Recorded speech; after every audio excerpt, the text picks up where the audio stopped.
bateau, le Queen Mary, qui est un bateau qui a transporté des unités américaines de l'armement et du ravitaillement aussi, et qui est toujours existant à Los Angeles.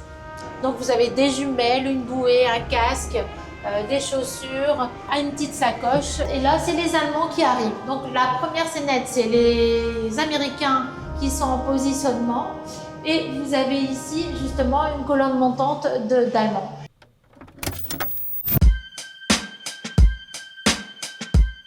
Bien le bonjour. Aujourd'hui, on va dans un petit musée en Belgique. Donc je refais un petit musée de la Seconde Guerre mondiale où quand j'ai appelé, je suis tombé sur une propriétaire qui a une histoire assez passionnante à nous communiquer. Et du coup, ça m'a touché. Je lui ai dit de pas trop m'en dire. Moi, je me suis pas trop renseigné sur le musée. J'ai pas regardé non plus trop ce qu'il y avait. Je vais la laisser se présenter et nous présenter une partie du musée. On va pas tout montrer pour vous inviter à venir au musée directement. Bon, ceux qui sont en bas de la France ou assez loin, c'est un peu compliqué, j'imagine bien. Mais si vous passez par là, vous aurez tout en description, les liens, les réseaux sociaux, je vais lui demander, et son site internet. Allez, bonne vidéo. Alors bonjour, ici vous êtes au musée MHM44. Donc ici c'est un musée qui a été créé par des passionnés d'histoire. Il a été ouvert le 30 septembre 2018 et dont le gérant était Patrice Dalleru, malheureusement qui nous a quittés. Et donc maintenant, c'est moi la gérante du musée et je reprends le relais de ce que Patrice a créé. Donc on a voulu créer ce musée-là parce qu'on ne connaissait peu ou pas la bataille du Carrefour ou la bataille de Manet. Et donc nous, on a voulu justement la faire connaître par le biais de ce musée privé. Oui, parce que le musée, il se situe où ici ? Il se situe, alors c'est sur la commune de Manet, mais exactement à Voie à Botte, numéro 2, à Grand-Ménil. Mais c'est à la commune de Manet. Donc c'est un petit village où il y a eu quand même pas mal de batailles par rapport à justement à cette dernière offensive allemande. Et justement ces Allemands avaient cet objectif de passer justement le carrefour de Manet pour aller direction Anvers, le port d'Anvers. Et donc les unités qui ont combattu ici, la 75e d'infanterie, la 82e Airborne, la 3e et la 7e et la 9e blindée les ont stoppés. Ok. Voilà. Parce qu'ici, c'est les batailles d'Ardennes qu'on appelle ici, c'est ça ? Oui, c'est ça, la bataille. On va dire la bataille des Ardennes, ça englobe, on va dire, toute la Belgique. Mais nous, on est plus justement sur la bataille des carrefours. Ok. Voilà. Donc ici, si vous voulez, vous allez être réceptionné par moi. Donc je me présente, Maggie, la compagne de Patrice. Donc ici, on est accueillis avec moi et de là, on va discuter de ce que vous allez voir au sein du musée. Okay. On n'est pas là juste à donner un ticket pour faire rentrer les gens, mais on les accompagne en leur expliquant un petit peu le pourquoi de ce musée et aussi ce qu'ils vont visiter à l'intérieur. Donc le premier accueil, c'est justement de dire de quoi on parle sur la bataille des carrefours avec les unités, mais également le char qu'on peut voir à l'extérieur, pourquoi il est ici, où il a été trouvé. Et puis après, on parle aussi de 2 photos qui sont mises justement derrière l'accueil par rapport à justement ce qu'on a pu en faire, tout simplement. Et une fois qu'on a expliqué un petit peu tout ça, et bien là, vous allez rentrer dans le musée et vous allez embarquer sur un bateau qui s'appelle le Queen Mary.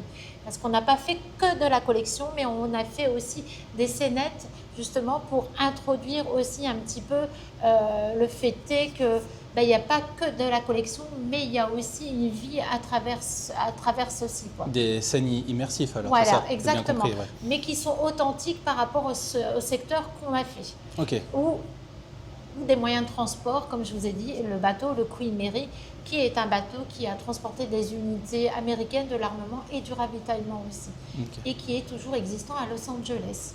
Et il est devenu un musée.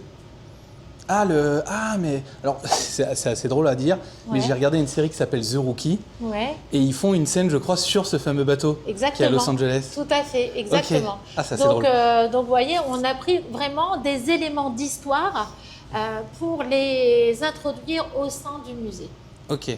Et le panthère qui est là-bas, là, il vient d'où du coup? Parce que c'est vrai que je me suis posé la question, ils n'ont pas mis d'affiche, rien. Alors le panthère, c'est un panthère G, donc voilà, il a combattu ici, mais il était un tout petit peu plus haut dans les pâtures derrière. Et il faut savoir que fin de guerre, sur ce terrain justement, qui était miné à cette période-là, il y avait 12 panzers à l'abandon. Ah dont ouais. un a été récupéré et déplacé, et c'est celui-ci. Donc c'est vraiment un vestige d'époque. Le problème aussi, c'est qu'il a été rénové plusieurs fois, ce char, Ouais. et le camouflage et le numéro n'est pas authentique. Et nous, on a fait des recherches justement par rapport à l'unité allemande qui est venue combattre ici. Ok. Donc voilà, donc il y a des petites subtilités qu'on raconte aussi au sein du musée par rapport à ce char. Ok. Eh ben on va aller faire la visite du musée alors. Très bien. Donc ici, comme je vous ai dit tout au début de la présentation, on va rentrer dans un bateau qui s'appelle le Queen Mary.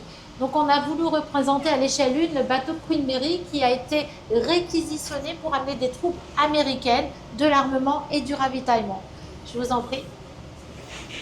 Donc là, on est dans une coursive de bateaux. Et donc la première vitrine, elle va montrer certains objets d'un équipement naval qu'un Américain pouvait avoir. Donc vous avez des jumelles, une bouée, un casque, des chaussures, une petite sacoche. Donc une fois qu'on a justement lu aussi, grâce au petit livret qu'on donne au sein du musée, vous avez des numéros et là vous avez tous les détails de ce que vous voyez dans les vitrines. Et ici, on est justement sur un quai où on commence à charger de l'équipement, mais aussi des soldats. Et ça, c'est aussi quelque chose de très représentatif au niveau des arrivées des Allemands. Par quels moyens ils venaient? Bien sûr, par l'avion, mais beaucoup par bateau aussi. Donc là, on peut voir des soldats américains avec l'unité justement 75e d'infanterie. Il faut savoir que cette unité d'infanterie, c'est des jeunes soldats âgés de 18 à 20 ans qui sont novices et qui viennent combattre pour défendre quand même la commune de Mané. Donc c'est quand même intéressant de savoir un petit peu leur histoire aussi, parce que ils sont novices, ils viennent dans un pays qu'ils ne connaissent pas, avec une langue étrangère, et pour le coup, ils ont très bien défendu le territoire. Vous pouvez aussi avoir des pancartes avec des explications justement d'un différent bateau. Par exemple, celui-ci, ça sera le Franconia. Et ici, on arrive justement sur la partie du wagon. Et tout ce que vous voyez à l'intérieur, c'est des pièces qui ont été données par des vétérans. Américains, bien sûr. Donc, vous avez un calot, vous avez une veste, vous avez les drapeaux, vous avez des petits journaux, des dessins pendant cette période-là, des cartes aussi, des positionnements. Ça, c'est quelque chose très important et qu'il faut garder parce que c'est quand même un patrimoine au niveau historique par rapport aux vétérans qui ont combattu ici, quoi. Ici, on est sur la partie wagon. Pareil, ici, vous avez toujours des images d'époque et le fameux carrefour de Mané, comme on peut voir ici sur cette carte-là. Et donc là, vous voyez les photos avant le commencement de cette bataille. Donc ici, on arrive aussi sur des équipements américains. Donc on voit bien un tankiste, on voit un soldat avec son habillement, son équipement. On voit un sous-officier aussi et comme on peut voir une point 30 avec ses caisses, etc. Alors la petite nouveauté aussi, c'est qu'on a voulu mettre en avant aussi des jeunes qui sont passionnés d'histoire, mais différemment par rapport à une collection. Donc on a voulu mêler, on va dire, le modélisme et la maquette avec des pièces de collection d'origine. Et donc ça, c'est un jeune Hollandais dont on a travaillé pendant 1 an ensemble pour savoir ce qu'on voulait faire. Donc on représente un Sherman avec le Tigre 2. Ici, c'est une avancée de panthère avec un flak. Vous avez également un casque avec un flak. Et vous avez un tube de bouille du tigre et là vous avez un tube de panthère. Donc comme ça on voit un petit peu les éléments qu'on peut avoir au sein et vous avez toute une petite mise en scène avec une musique, etc. Donc on a à cœur aussi de mettre en avant certaines choses. Et là on va rentrer dans le vif du sujet sur les positionnements des troupes. Donc, comme vous pouvez voir, là, on a reconstitué exactement une ferme qui se trouve à Bras, qui existe encore, justement où les troupes de la 75e, comme on peut voir encore sur le bras, sur le haut de l'épaule des soldats, leur écusson. Et donc, ils sont en train d'attendre pour savoir quand est-ce qu'ils peuvent prendre la route, etc. La nouveauté dans le musée aussi, quand on a ouvert, c'était les télés qu'on a mis au sein, soit d'une fenêtre ou d'une porte. Et c'est des reconstituteurs qui ont donné leur temps pour faire vivre aussi la scénette. Et là, vous avez des objets pareils, du quotidien du soldat. Vous pouvez avoir des accessoires de tout ce qui est pour les mines et tout ce qui s'ensuit. Au premier abord, l'immersion, elle est incroyable. Allez, Là, pour moi, je suis pas dans un musée. Là, voilà, c'est beaucoup de gens qui nous disent, justement, ceux qui sont déjà venus voir le musée, nous disent c'est appréciable, même en famille, parce que justement, tout le monde peut s'y retrouver. Les collectionneurs qui aiment bien voir les pièces, mais aussi les familles qui aiment bien aussi se fêter de se mettre en condition dans des scénettes, avec des pièces, avec une petite vidéo. Donc, on a voulu mêler un petit peu ce côté où tout le monde peut se rassembler dans un musée qui parle de la Seconde Guerre mondiale. Vous avez des vétérans qui ont appartenu aux unités que vous collectionnez ici? Des pièces? Ouais, des pièces, il y en a un seul qu'on a eu dont on a eu le petit-fils qui nous a transmis justement. Ok, c'est le petit-fils. Ouais, c'est son petit-fils. On n'a pas eu le vétéran parce que malheureusement, il est parti avant qu'on puisse le connaître. Mais son petit-fils a promis à son grand-père de transmettre dans un musée qui correspond justement à cette bataille-là. Parce que là, ça fait combien de temps que vous êtes ouvert ici? On va dire qu'on est sur notre 8e année. 8e année, voilà, ok. Ça, j'ai mis 8 ans à découvrir le musée alors que je suis à 1 heure. Eh oui, mais c'est pas évident. Hein, mais justement, le bouche à oreille, le fait est comme vous faites des petites vidéos, etc., ça permet de toucher un plus grand public. Et ça nous permet, nous aussi, de se faire connaître aussi par le biais d'autres moyens comme YouTube, comme Facebook, les flyers, Facebook, ça, etc. Donc voilà. Ici, vous avez tout ce qui est matériel para. Donc vous avez un casque, vous avez là vous avez un soldat avec atypique, avec tout ce qui est le nécessaire de tout ce qui est accessoires de mine, etc. Petits objets quotidiens des Allemands. Donc on passe par exemple d'un paquet de café à un paquet de cigarettes, un calendrier d'époque, une petite radio en bakélite. Donc là c'est vraiment des petits objets perso. Sinon ici, là on est encore dans le vif du sujet, on est dans une colonne montante et là c'est les Allemands qui arrivent. Donc la première scénette c'est les Américains qui sont en positionnement et vous avez ici justement une colonne montante d'Allemands. Et on a représenté aussi bien sûr l'unité qui est venue combattre ici, c'est la 2e SS Das Reich. Puisque comme on peut voir sur les uniformes, sur les coins de colle, vous avez justement l'insigne qui montre cette unité, quoi. Donc voilà, donc vous avez typiquement des tenues d'un soldat de troupe qui vient justement dans la forêt des Ardennes et aussi envahir la Belgique, quoi. Et j'ai une petite question parce que c'est vrai que côté allemand, moi je suis pas... peut-être que dans les commentaires on va me critiquer, mais là on est sur des soldats de la Wehrmacht ou de SS? SS. Ok, donc là on est sur du SS. Ouais, exactement.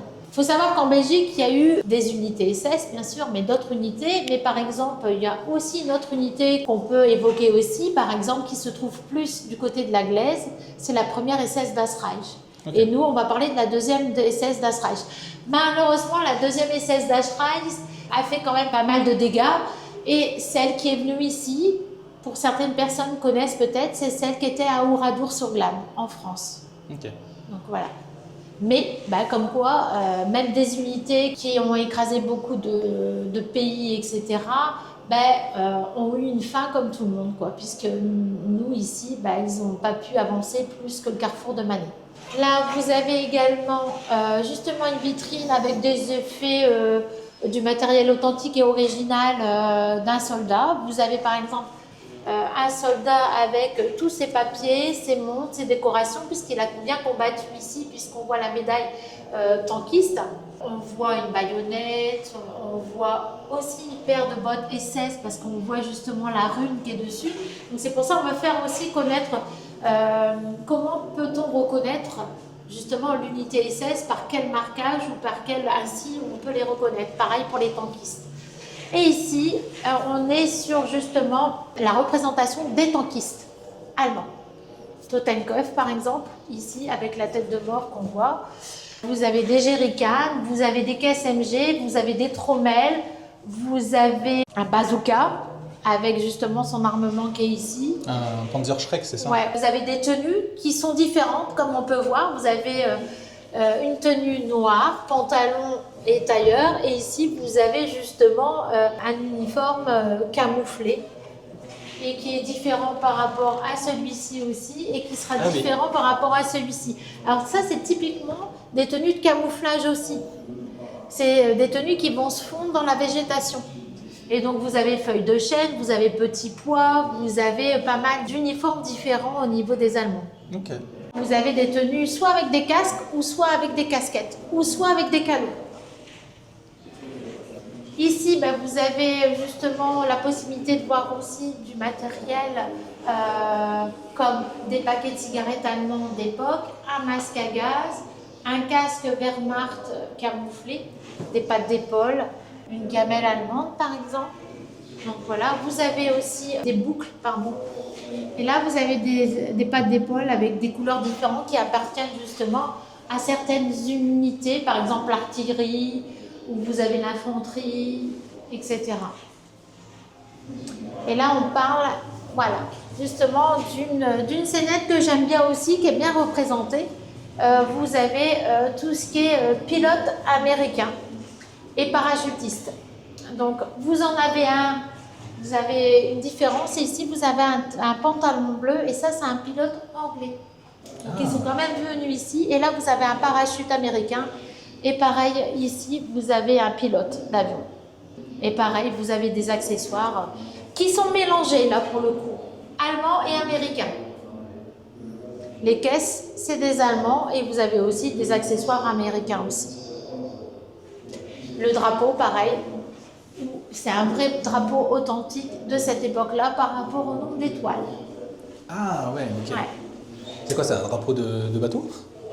Non, c'est pas un drapeau de bateau, c'est un drapeau, on va dire, totalement d'époque, mais pas forcément de bateau, mais simplement qui représente l'Amérique.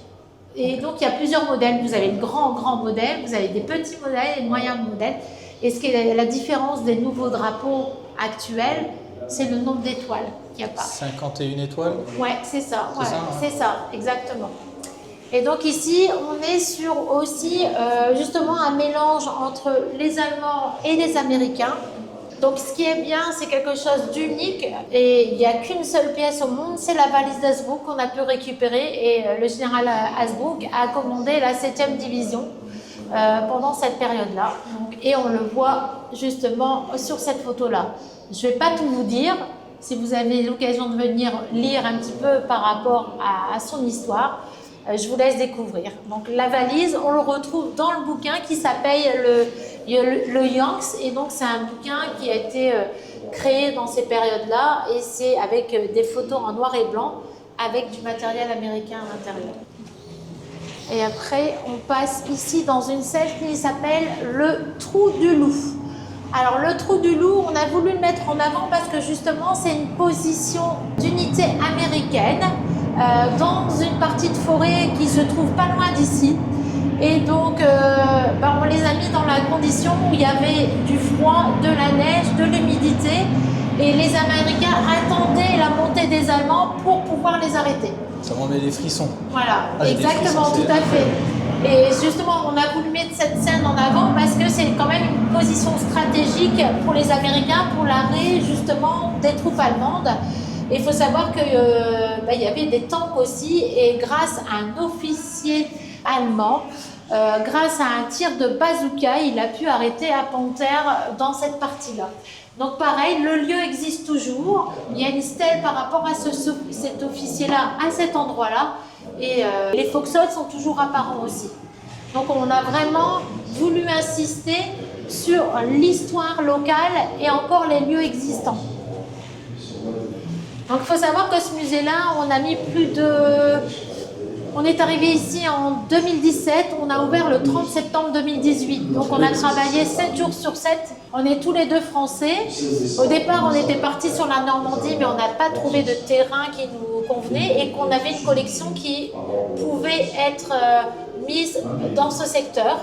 Et on connaissait bien la bataille de Manet et son secteur, puisque Patrice, quand il était jeune, il avait fait beaucoup de randonnées et de mise en situation par rapport à ce qui s'est passé sur la bataille en général de la Belgique, et il s'est dit tiens, pourquoi pas venir ici, faire connaître un endroit qui est peu ou pas connu de beaucoup de monde par rapport à l'histoire de ce secteur.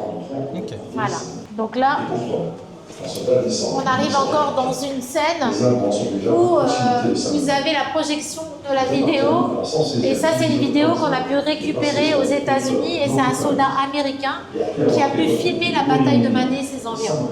Okay. Et il y a encore d'autres vitrines avec pas mal de matériel, etc., qui sont expliqués dans les bouquins qu'on donne à l'accueil. Vous avez des petits plans, vous avez encore des pancartes. Et là, on va passer ailleurs. Et là, on passe dans une façade qui n'est plus existante, mais qu'on peut voir derrière nous par rapport à la photo. On a reproduit la façade du café, du Carrefour de Manet. Et si vous regardez bien justement cette photo-là par rapport à ici, ben on voit nettement que c'est pratiquement identique, quoi. Et les volets, ce n'est pas des volets en plastique, c'est vraiment des volets en bois qu'on a récupérés de vieilles maisons.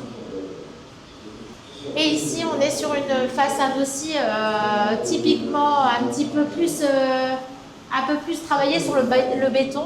Et là, on a voulu mettre en avant une infirmerie allemande avec son matériel et un blessé. Donc on peut voir pas mal d'accessoires au niveau médical, etc. Et puis si on passe de l'autre côté, là on voit justement un PC allemand, donc un PC de commandement. Et là on voit des officiers, des sous-officiers en train de voir un petit peu par où ils vont positionner leurs troupes, etc. Toujours les petites vidéos. Elles sont incroyables, les vidéos. Elles sont d'une qualité. Ouais. Mais c'est qui vous a fait ça? C'est un petit jeune qui commençait dans ce domaine-là, et donc on les a pris avec nous parce qu'ils étaient passionnés aussi et ils avaient envie de créer quelque chose au sein du musée. Donc là, c'est des personnes que vous connaissez physiquement qui sont dans ces vidéos-là? Oui, tout à fait, wow, qui sont reconstituteurs d'histoire aussi, et qui ont donné leur temps pour être au sein du musée et donner leur temps, leurs uniformes, c'est des etc. personnes qui font des reconstitutions quand il y a des événements et tout ça? Exactement, comme celle du mois de décembre ici au sein du musée. Il y a une reconstitution au mois de décembre et qui se passe autour du musée, et franchement, ça vaut le déplacement. Je vous donnerai d'autres nouvelles tout à l'heure. Ah ouais. Et là, on a voulu reconstituer aussi une cave avec des gens qui attendent justement et qui s'abritent.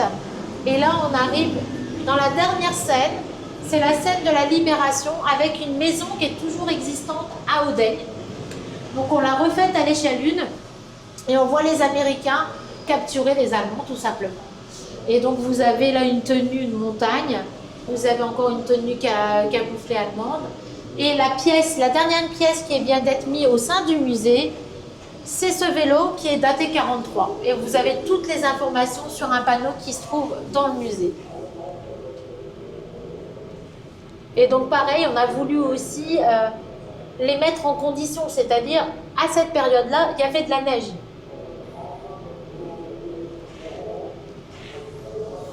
Et là, ce qui nous tient à cœur aussi, alors c'est une vitrine de pièces qui nous ont été offertes par rapport à des gens qui ont récupéré certaines pièces ou trouvé certaines pièces.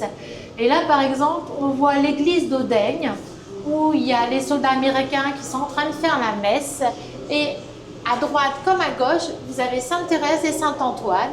C'est une fois que la guerre était terminée, comme l'église était partiellement éventrée, etc., les civils pouvaient récupérer des objets religieux. Et il y a une personne qui a récupéré Saint-Antoine et Sainte-Thérèse et qui nous les a offerts au sein du musée.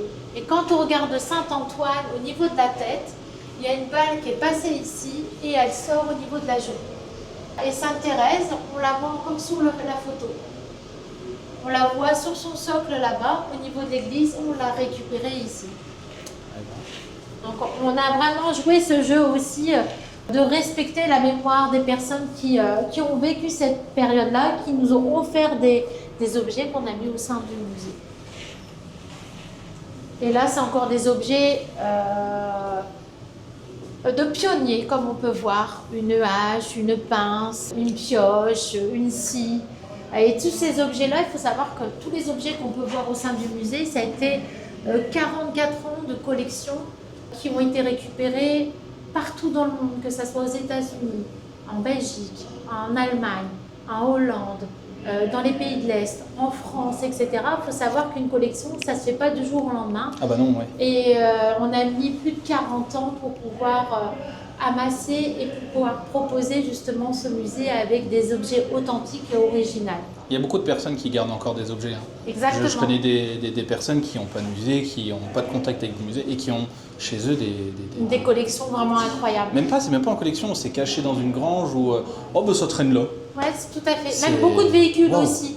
Et c'est un peu dommage parce que si on peut transmettre justement ces objets au musée où les unités correspondent par rapport à ce qu'on propose, ce serait sympa, quoi. Parce que pour le coup, c'est des objets qui vont perdurer dans l'histoire. Donc maintenant, après, chacun fait ce qu'il veut de ses objets et on n'oblige jamais quelqu'un à transmettre ou à vendre quelque chose s'il n'a pas envie. Quoi. Mais s'il y a des personnes du secteur de ici, s'ils veulent vous transmettre quelque chose, ils peuvent vous contacter. Exactement, tout à fait. Il n'y a pas de problème, comme les personnes dans la vitrine de dons qui nous ont été offerts. Et là, vous avez encore un Allemand avec son uniforme, avec ses 2 portes charger, avec son Mauser derrière. Et une petite valise de grenades allemandes à manches. Je vais peut-être dire une bêtise, mais vous n'êtes pas la plus grosse collection allemande qu'il y a dans un gros secteur de 200 km, je dirais. On a une bonne collection, voilà, c'est ça. C'est qu'on a une collection qui est vraiment atypique à une unité qui a combattu ici. Donc, ce qui fait la force de notre musée, c'est qu'on allie les deux, allemands comme américains ou américains comme allemands. Mais c'est vrai qu'on a une collection vraiment très belle par rapport à cette unité-là. Et justement, c'est pour ça qu'on ne voulait pas la conserver, mais aussi la montrer. Et montrer un petit peu les tenues qu'ils pouvaient porter pendant cette période-là, quoi. Parce que quand je regarde, quand je visite les musées, ça parle beaucoup des Alliés, mais pas beaucoup des Allemands. Si on a quelques objets allemands, une arme allemande ou un uniforme vite fait, mais on n'a pas grand-chose. Une collection comme ça allemande, j'en ai jamais vu. Oui, tout à fait. Nous, le but, c'était montrer les 2 unités, du moins toutes les unités qu'on a combattues sur la bataille des Carrefours. C'est pas pour faire l'éloge, etc. C'est simplement parce que justement, on a amassé cette collection-là et pour pouvoir la proposer et la faire comprendre aussi aux personnes qui ne connaissent pas non plus ces unités ou ces objets, etc. Faire la différence entre une unité Luft, une unité Wehrmacht, une unité SS, c'est complètement différent au niveau des tenues et au niveau des insignes. Et puis la réalité est là, c'est-à-dire que les Allemands sont venus ici et c'est la 2e SS das Reich. Pourquoi ne pas parler de cette unité-là alors que c'est celle-ci qui est venue combattre ici. Donc voilà, on a justement eu l'opportunité de pouvoir collectionner cette collection ainsi que la collection américaine que vous pouvez voir.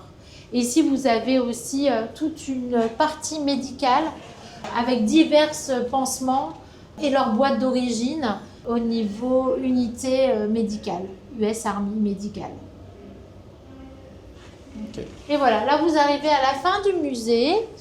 Et comme je vous avais dit, le petit reportage, c'est un Américain qui a pu filmer la bataille de Mané. Et c'est ce soldat-là qui a filmé justement ce petit reportage que vous voyez. Et malheureusement, cette personne-là n'a pas eu forcément la chance de vivre plus longtemps puisqu'il est décédé en 1945. Voilà. Et là, on arrive sur la partie boutique. Et là, vous avez encore la possibilité ici de pouvoir acheter du matériel authentique et original, que ça soit américain, que ça soit allemand, que ça soit belge, que ça soit un peu d'anglais aussi. mais toujours authentique et original. On ne met pas une pièce qui n'a pas été vérifiée au sein de la vente, quoi. Donc là, tout ça, ce que je suis en train de montrer, Ouais. c'est à la vente, ça. C'est à la vente. Et puis après, vous avez ce côté boutique où là, on propose aussi beaucoup de variantes au niveau de livres, que ça soit sur l'armement, que ça soit sur d'une unité spécifique, que ça soit sur du médical, mais aussi des bouquins sur l'aviation, etc. Et donc là, pour le coup, on a quand même pas mal de choix. Il existe en plusieurs langues pour certains bouquins. Vous avez de l'anglais, vous avez des BD en allemand, en néerlandais aussi. Vous avez aussi la possibilité de trouver des livres en français. Donc voilà, et puis des articles boutiques pour des petits souvenirs, pour que tout le monde puisse trouver son petit bonheur. Il y a aussi des vêtements. Il y a aussi des vêtements. Par exemple, on a fait faire l'année dernière des sweatshirts et des polos et des t-shirts avec soit des véhicules américains ou des véhicules allemands. On a fait aussi des polos au nom du musée MHM 44. Donc ça peut être sympa. Et par exemple, celui-ci, on a représenté l'unité qu'on représente ici, la 75e. Voilà. Donc, et en plus de ça, celui qui nous achète un polo permet aussi de nous faire connaître par rapport à justement MHM 44 inscrit sur le polo ou sur le sweatshirt ou sur le t-shirt. Ok. Donc, je voulais aussi vous parler d'une personne qui me tient à cœur, qui s'appelle Eddy Montfort. Donc, Eddy Montfort, c'est l'historien local de la commune de Manet. C'est son 4e livre. C'est un jeune passionné d'histoire aussi, de photos, de documents, de témoignages civils. Il nous a refait une réédition de ce livre, de la bataille des Carrefours. Et là, ça va parler des combats de décembre 44 jusqu'à la libération janvier 45. C'est un bouquin vraiment jour après jour. Donc, on va l'ouvrir un petit peu pour vous montrer. Donc, hop, je vais le mettre comme ça. Donc, vous avez jour après jour, justement, la bataille des Carrefours avec des photos authentiques qu'il a retrouvées et qu'il a mis justement pour pouvoir aussi montrer un petit peu l'histoire de la bataille des Carrefours, tout simplement. Il faut savoir qu'aussi Eddy Montfort, c'est le président de la reconstitution du mois de décembre. Et ça se passe toujours le 2e week-end de décembre. Et là, c'est des passionnés aussi qui font connaître l'histoire de cette bataille. Et leur site, c'est Ardennes History Remember. Et là, vous aurez toutes les informations par rapport à celle qui va se passer en 2026. Et donc, je vous invite à venir parce que c'est vraiment des reconstituteurs qui sont passionnés. Et il y a beaucoup de véhicules. Par exemple, l'année dernière, on avait plus de 200 véhicules. Il y a des camps de reconstitution. Il y a des convois de véhicules, mais il y a aussi un show, un spectacle, une reconstitution d'une bataille avec un vrai pont Bélé et tout se fait autour du musée. Donc vous avez la possibilité de voir une reconstitution, mais en même temps de visiter le musée puisqu'on est ouvert aussi à cette période-là. Donc n'hésitez pas. Eddy Montfort, La bataille des Carrefours, c'est l'histoire locale et ce livre n'est que vendu au sein du musée. Ok. Voilà. Du coup, on va finir la vidéo ici dans la boutique, les gars. Maggie va juste donner 2-3 informations par rapport à la page Facebook, c'est ça? C'est ça, exactement. Donc, je vais vous donner plusieurs sites. Allez voir où vous pouvez trouver plusieurs informations, l'ouverture du musée, le tarif, les propositions qu'on fait par des visites guidées aussi. Donc, vous pouvez trouver toutes ces informations sur le site MHM44 et sur la page Facebook du musée MHM44. Et là, vous pouvez voir aussi un petit peu certaines ventes au niveau des bouquins, au niveau du matériel, etc. Et si vous voulez converser avec moi, il y a possibilité aussi par rapport à des demandes particulières par rapport à cette thématique. Et si on veut acheter des produits qui sont ici, mais qu'on habite assez loin et qu'on sait qu'on ne passera pas en Belgique, est-ce qu'il y a possibilité de... On fait aussi des colis, donc il n'y a aucun problème là-dessus. Vous aurez tous les renseignements. Si vous avez besoin des renseignements, vous passez sur le site et je vous donne toutes les possibilités qu'on a maintenant pour pouvoir réceptionner un colis tranquillement et sereinement. Ok, super. Ça va. Et donc, moi, je vous dis au plaisir de vous accueillir et n'hésitez pas. Vous allez voir, le musée est sympa. Il n'y a que vous qui faites la visite ici? Non, il y a Eddie Montfort qui fait des visites guidées aussi. Ah, le monsieur du bouquin. Ouais, exactement. Mais aussi un petit jeune qui est passionné d'histoire et qui fait des visites guidées en français et en anglais. Et j'ai aussi super. la possibilité aussi en néerlandais aussi. Mais ça, il faut réserver longtemps, un petit peu en avance, quoi. Parce que du coup, les groupes, c'est combien maximum un groupe? On va dire qu'on passe sur 15 personnes. Mais s'il y en a un peu moins, c'est possible aussi. Par exemple, samedi, j'ai 9 personnes. Que ça soit 9, 15 personnes, voilà, le tarif est pareil pour les 9 ou les 15. Donc voilà. Ah ok, d'accord. Voilà. Ok, pas de Voilà. souci. Si vous êtes à 15 personnes, le billet d'entrée est un peu moins cher. Par contre, si vous êtes en dessous des 15, là, ça va être un billet normal. Voilà. Ok, ouais. Voilà. Ok. Eh ben, merci à toi, Maggie. Merci bien à toi cette d'être visite. venu au sein du musée et c'était un plaisir de t'accueillir et te faire découvrir un petit peu ce qui se passe au sein du musée. Moi aussi, c'est un gros plaisir. Hein. J'en ai eu les frissons dans les bois des Ardennes là-bas. L'immersion, ça m'a fait vraiment des frissons. Mais il faudrait que je revienne du coup revisiter de mes propres yeux sans que ça soit hors vidéo. Hors comme vidéo, je fais. etc. Et voilà, la première visite ne suffit en général pas à tout voir, etc. Et si vous voulez avoir des informations, vous avez aussi la possibilité d'avoir des avis aussi par rapport à ce que les personnes ont vu et ce qu'ils veulent écrire, etc. Ok. Voilà. Bon, du coup, je vous invite à venir visiter le musée si vous passez ici. Hein. Tout est dans la description, le site, l'adresse. N'hésitez pas à contacter Maggie quand c'est des groupes. Je vous invite à vous abonner et à liker la vidéo si elle vous a plu et à la partager aussi. Comme ça peut faire vivre aussi les musées que je filme ou les lieux que je filme. Allez, topette. Merci bien, au revoir, au plaisir.